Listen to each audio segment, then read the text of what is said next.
Hello jewelry kids, this is Ms. Gardner and we're going to make an adjustable ring today out of some copper wire. I think my copper wire is about a 16 gauge and it's nice and strong, and we're going to use some thinner wire that's about a 24 gauge so we can weave with it. Now let's see, this one I had threaded a bead on in the middle section before I started to weave, and then I'll put that one down, but the one we're going to try is even more simple. You'll see that it has a heart at the right where I bent the wire in half, and then as you take it around, we're going to weave it together for the band and end it in a decorative way. So notice it is adjustable where you can make it larger, smaller, whatever you want. So that's kind of a neat feature of this. I had tried some aluminum wire. These look like old-fashioned hairpins, but this is how they actually look when they start, whatever design you want. But the aluminum was kind of soft and kind of didn't hold its shape very well. So that's just kind of looks there. Now I have cut about that's about a 10-inch, I believe I did for this one. Sometimes I cut as much as 12-inch wire in case I want to do a lot of wrapping around my finger or a lot of curling of the ends. So pretty much what we do is we just bend it in half like that. Here's our halfway point, once we match the ends up, and I'm going to squeeze it really tight. Now you can use your round nose pliers like this if you need a little help with that. And that's always fine to do. But a lot of it you can just do with your hands. And I'm going to kind of pull it tight like that, because here's what I'm doing. I'm making this heart, except really I'm working upside down like this. Okay? And I'm going to go ahead and take these tails and pull them around like this. They're going different directions from each other, as you see. You can kind of see the heart kind of happening there. I'll pull it tighter. And again, you can use needle nose pliers, whatever you need help with. But you'd be surprised that you could do it with just your hands like that. And I'm going to kind of grasp it and give it a twist on the neck area there. Like that would actually just be enough. So you can see that that was the beginning of the ring, like that. Now I'm going to leave a little space, a little bit bigger than normal for the width of the band, just so you can see the weave a little easier. And sometimes I go much narrower, as you see. But I do need another wire now. So before I had used this really super skinny wire. It's almost like a thread. I'm not sure what gauge that was, and it really wraps really nicely, but it's really hard to see. So I'm going to go with some copper wire that's been coated, kind of a silver coating. It's a little bit thicker, so a little tougher to wrap, but at least you'll be able to see it better. So the way I start it, you have to secure it. It's going to be a single strand. It's going to weave. You have to secure it up here somewhere, somehow. What I like to do is, it's an old macrame knot I used to do, where I'll turn the end down, which I know sounds a little odd, but I grasp it with my thumb like that. Then I'm going to see if I can hold on to it, and then I'm going to wrap around the neck as tightly as I can, and I can make it real solid looking if I'd like. And I'm going to, it holds it, just keeps it right there. And then when I get down to, I'm right-handed, so it just feels right to kind of start on this side. I can just start on one side. Now I'll spread these just slightly. I'm going to have to be able to get in between these two sides of the band. I'm going to decide if I want to wrap twice or 3 times. This depends on what you want that weaving pattern to look like. So I'm going to get it started. Now I'm going to go, I went in between, you notice, I went down in between. And then I'm going to come up on the other side, bring it around, wrap it a few times. So you just have to think about how many times you want to do this. So I'm doing it, it looks like I'm going to go for 3. The second wrap. Again, it's a little bit thicker wire than I normally use, but it's still working fine. I want you to be able to see it. Sometimes I push my fingernail up there. Okay, I wrapped 3 times. Now I'm going to go down in between, come back to the other side, and now I'm going to wrap 3 times again on my original side. There, it looks like 3 wraps. Now I'm going down in between, coming to the other side, wrapping. You have to kind of hold these the band wires, the main two stems there, hold them the shape you want them to be in.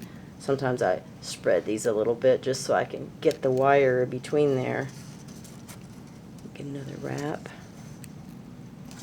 So it's a figure 8, or I guess you could say kind of an infinity sign kind of pattern going in between.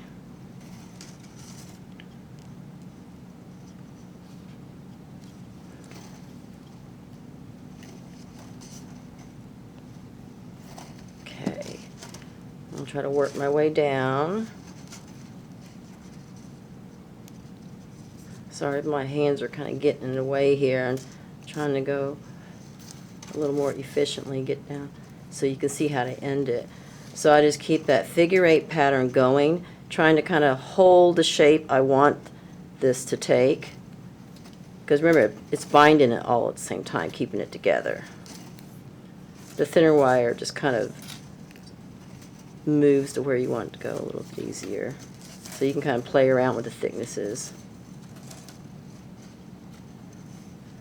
You can see the very repetitive pattern, but it's a really strong weave.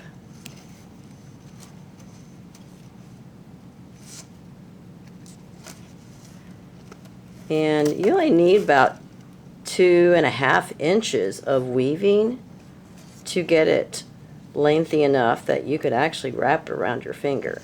So I won't do too much more. I'll just do enough that we can see the technique. And you can take your time when you do yours and kind of size it up a little bit.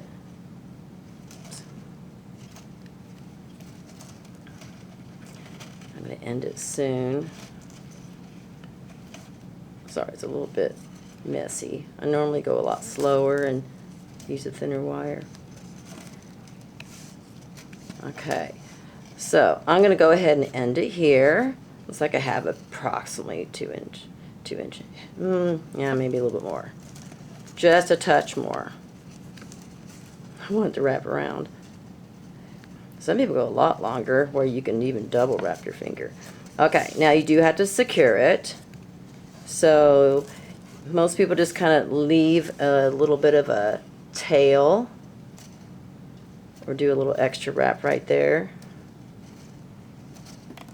I'm going to cut the extra off. As long as you're sure it's secure, and do make sure you kind of get anything sharp kind of bent over or bent in where it's not going to scratch your finger. Okay, yeah, a little loosey-goosey there, but you kind of get the idea. Now, I'm going to go ahead and finish off the ends. Now, sometimes you don't know how much extra is extra, so you just leave it, and then you can always go ahead and just try the style and see if it looks good. Because you can always trim it off. I'm going to curly cue it a little bit there. A lot of times the end doesn't like to curl as much, it stays flat, so a little trick is sometimes you can get that, nip it off, and then grab that curled end, and it has a little bit of a nicer look. But you can decide how you want to kind of finish it off. Like that's, you know, a little long. If I wanted it to be more like, let's say this one, obviously I could trim a little bit off. I think I will go ahead and trim some of this off, a little bit shorter than you would think. It's going to shorten up quite a bit.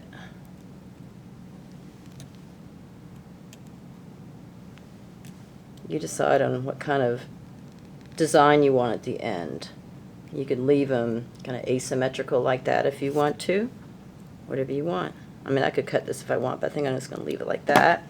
And then you basically just really press it tight against your finger, and then, you know, figure out what you want to be on front. So if this is going to be like at the top, then just like really hold it and work it around. Of course, you can use a mandrel, like a hard rod or mandrel, or you can use your finger, either way. You can offset it like this. Now, if something's not turned the way you want, or if it sticks out kind of funky like that, where it's like flat, of course you can, you know, use your pliers and kind of shift it a little bit. Get it to take the shape you want. On this one actually wasn't offset. I just pulled it apart so you could see it. Sometimes you can make it go on top of itself like that. Just depends on the style you're going for. But there you go. Just make sure nothing's sticking out that's going to scratch you. And like I said, it's very adjustable. Like that. You can have a finished ring. Okay, so try it yourself.